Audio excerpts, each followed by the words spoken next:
For the average rider, exciting probably wouldn't be the first word that came to mind when asked to describe a current motorcycle from Honda. They're known for being reliable, well-built, albeit a little boring. You can kick and scream all you want, but who is leading the charge on automatic transmission motorcycles?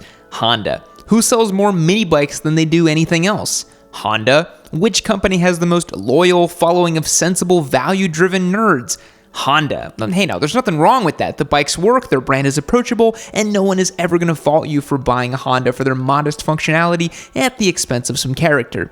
But there is something to be said about the way the intoxicating charisma of a motorcycle with more personality can make you truly fall in love with it despite its shortcomings. Honda is a company that has a rich history of developing motorcycles that defied the status quo in the search for greatness both on and off the racetrack. So that begs the question, where has that spark gone? Has the gaping void between the racetrack and civilian motorcyclists become too deep, creating an incurable dissonance between innovation and averageness, all for the sake of approachability? Let's reminisce on the good old days. Here are 7 motorcycles back from when Honda used to be exciting. I'd like to give a quick shout out to today's sponsor, Cardo. Stay tuned and I'll fill you in on that in just a moment. Before we start looking at all these bikes, do me a favor and click the subscribe button and notification bell. We've got a ton of new videos coming out and you are not going to want to miss it. First up on the list today, we have none other than the venerable Honda RC30, aka the VFR 750R. There are only 3,000 production models of this homologated race bike ever made when it was produced from 1987 through 1990. Honda designed this motorcycle to compete in the inaugural World Superbike. The RC30 was powered by a 748cc V4 engine that was putting down about 118 horsepower and 51 foot-pounds of torque. That might not look like a lot compared to the superbikes of today, but it was plenty fast to lead Honda to win the World Superbike title in 1988 and 1989. This bike is the epitome of late 80s race energy. It has the classic red, white, and blue Honda livery on its fairings. The dual headlights, single-sided swing arm, and lack of a passenger pillion all lend to this motorcycle's purpose-driven design. Look at it, it's beautiful. Like any proper race bike, the RC30 came outfitted with fully adjustable Showa suspension, and the lack of passenger accommodations made it easier to focus on the suspension components and adjustability for just a single rider. Like most V-twin or V4 engines, the RC30 has a super low center of gravity, making it really easy to lean from side to side on the racetrack. When this bike was sold to the public in 1990, it cost a whopping $15,000. To put that into perspective, it'd be the equivalent of $34,000 today. That is Ducati money. Meaning 30 years ago, it cost more than the price of a 2022 Fireblade. This bike was cutting edge at the time and still evokes tingly feelings you don't typically get from modern Hondas. The next motorcycle on our list is probably the most baffling entry. Not only is it one of the most exotic motorcycles ever made and noted as being a design influence for the iconic Ducati 916, it was also made by Honda, and that in and of itself is indicative of the change of the tides of the brand over the last few decades. The motorcycle I'm talking about, of course, is the NR750. In an era where the racetrack was often dominated by two-stroke motorcycles with engines that were able to make more power than a four-stroke of comparable size, Honda went to the drawing board. They designed a motorcycle that used 4 oval-shaped pistons that were intended to mimic an 8-cylinder engine, but with less friction and drag from 4 extra cylinder walls. In 1992, when the NR750 was first released, this motorcycle had a litany of industry milestones. It was decked out in carbon fiber, which was not common at the time. It was also the first production motorcycle from the Big Four to offer fuel injection and electronic engine management from a 16-bit ECU, and the first production bike to come equipped with inverted forks and side-mounted radiators. The NR750 made 125 horsepower and 50 foot-pounds of torque from its oval piston engine and set quite a few different speed records. Only about 300 of these motorcycles were sold to the general public, though. In 1992, it had an MSRP of around $50,000, so on par for the cost of a Ducati Superleggera today when adjusted for inflation. Speaking of Ducati, as I mentioned, the NR750 was noted as a design influence from the 916, most notably the single-sided swing arm, underseat exhaust, and bodywork. But unfortunately, unlike Ducati's Desmo valves, the Honda oval engine would not become a trademark aspect of their brand as racing rule changes banned oval piston engines from competing, and the NR750 was deemed not to be long for this world. Oh yeah, the Honda NR750 also had 32 valves. Yes. It had 32 valves and 4 cylinders. Okay, maybe you didn't heed my advice and you found yourself in possession of a CBR 500R. Alright, you're gonna need a little something to keep you engaged so you don't fall asleep while you're riding the sport bike equivalent of Star Wars Episode 1 The Phantom Menace. Sounds like you need a Cardo comm system to make your riding experience a little more enjoyable. With Cardo, you can listen to music, turn-by-turn directions, make phone calls, or chat with your other buddies on your group ride. Cardo is our preferred comm system and what we use when we're out riding and shoot videos. We like them so much we sell Cardo headsets over on our site at shop.yammydoob.co. I prefer their premier new headset, the PackTalk Edge. I've been using it for a while and it's really nice. The magnetic clip is super cool. We have a bunch of different options for any budget. Head over to shop.yammydoob.co and check them out. Thank you, Cardo, for the support, and go and check them out at shop.yammydoob.co. One of Honda's most successful race bikes was the NSR 500, which has a 499cc two-stroke V4 engine that made 185 horsepower. Woo! That's GP numbers, baby. While this bike was around from 1984 until 2002, it was just for Honda Racing Corporation and not for civilian riders. But still, it won 10 world championships, 6 of which were in a streak from 1994 through 1999. Thanks, Mick Doohan.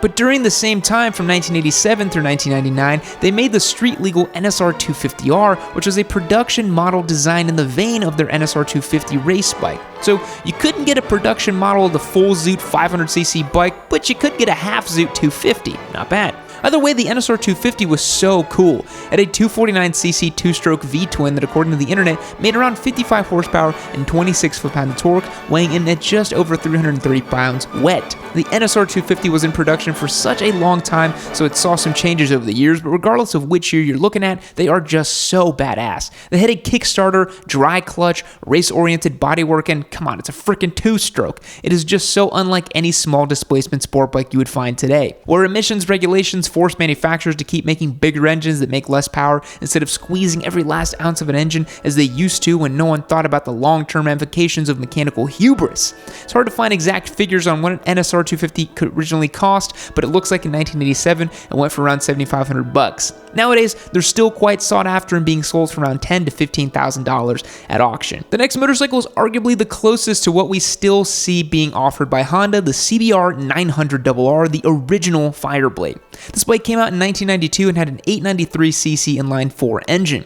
The Fireblade was designed to be the lightest and best handling larger displacement sport bike at the time, a contrast of the status quo of the late 80s where manufacturers were all about pushing big power at the expense of maneuverability. Much of this was accomplished by increasing the stroke of its 750cc engine to bring it to 893cc's instead of just using an outright larger engine. The CBR 900RR made about 120 horsepower and 65 foot-pounds of torque, while weighing in just at 453 pounds, making it over 70 pounds lighter than the Yamaha FZR 1000.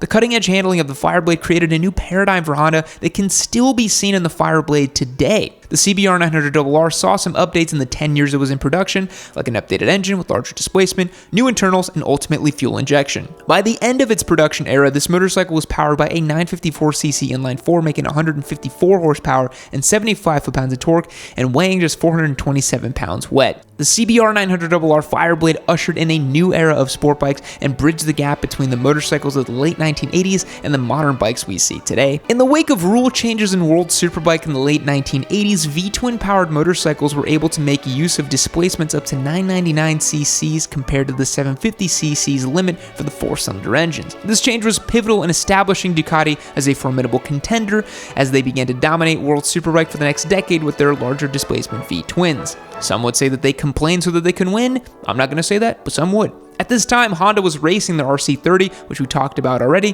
which had that 750cc V4 engine. In 2000, developed directly to compete with Ducati, Honda made the RC51, aka the RVT 1000R. This motorcycle was equipped with a 999cc liquid-cooled V-twin engine that made 133 horsepower and 71 foot-pounds of torque. The RC51 made Honda a serious contender where they competed neck and neck with Ducati and were able to secure a few championship victories. This motorcycle was a super raw analog sport bike rich with character. Following yet another rule change allowing 4-cylinder engines up to 1000cc's to compete, Honda retired the RC51 in favor of the CBR 1000RR Fireblade. This leaves the RC51 as another obscure esoteric artifact of the early 2000s, like Heelys and the T-Mobile Sidekick. As a side note as well, it is well documented that the RC51 could be equipped with the race kit and it could make up to 175 horsepower, actually competing and being close to the World Superbike spec motorcycles, which is pretty sweet. Also, Colin Edwards rode one. That's pretty cool. In 2015, Honda released the RC213VS, a street-legal MotoGP reproduction. Not many people remember these, but that's because they started riding the last 2 years, according to my audience. These bikes were super limited and hand-built, utilizing a claimed 80% of the same components that made up the GP bike. It had a 999cc V4 engine that had been tuned for amateurs, making 157 horsepower, but if one were to spend a little bit more for the optional race kit, this bike could make 212 horsepower and 87 foot-pounds of torque. Like any bespoke hand-built motorcycle, only the dry weight is advertised, probably because no one actually rides these, so I doubt if one would ever see a full tank of gas. Anyway, the dry weight is about 370 pounds or 350 after the optional race kit. Oh yeah, and this motorcycle costs $184,000. It ain't cheap to cosplay as Marc Marquez and flex on all your other rich friends. Imagine this motorcycle was made just to live inside someone's house like the Ferrari in Ferris Bueller's Day Off. I don't really understand these types of replicas, but hey, I think it's pretty ballsy for a company that's sold 100 million Super Cubs to offer a $184,000 motorcycle. The last motorcycle today is in honor of all the old timers that comment about it on every single exhaust sound video we've ever made. It's a real throwback and one of my absolute favorites if you've been following the channel for a while and I still want to own one of these bikes one day. It's the Honda CBX. This motorcycle was a 1047cc inline 6 UJM made by Honda between 1979 and 1982 after getting just about every motorcyclist hot and bothered a decade prior with the genre-defying CB750, the rest of the Big Four rapidly leaving Honda behind with bigger and faster inline 4 engines.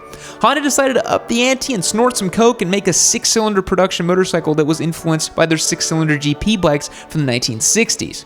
It's as if Honda thought that just making a larger 4-cylinder would just make too much sense and instead opted to just slap 2 extra cylinders on each side, and there you go for an even half dozen.